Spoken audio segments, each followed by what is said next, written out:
When you see the message saying driver monitoring camera malfunction, it doesn't refer to an adaptive cruise camera. This is all about the system that monitors the driver's fatigue level and sleepiness. The camera is actually an infrared sensor installed in the corner of the infotainment screen. If it's blocked with something, you may see this message. For now, the feature is very fresh, and so Mazda is yet to program it correctly. So the general advice for when you see this message would be to just deactivate the driver monitoring system and activate it after some time to see if this fixes the problem.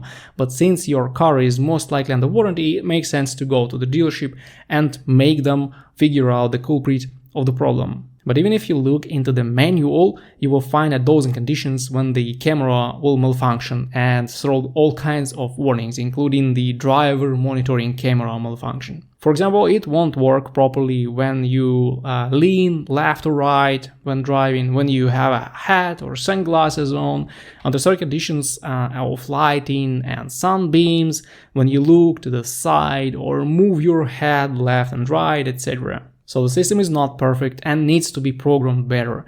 But it's not only Mazda's problem. Any car brand that has this driver monitoring system installed will have the same issues for now.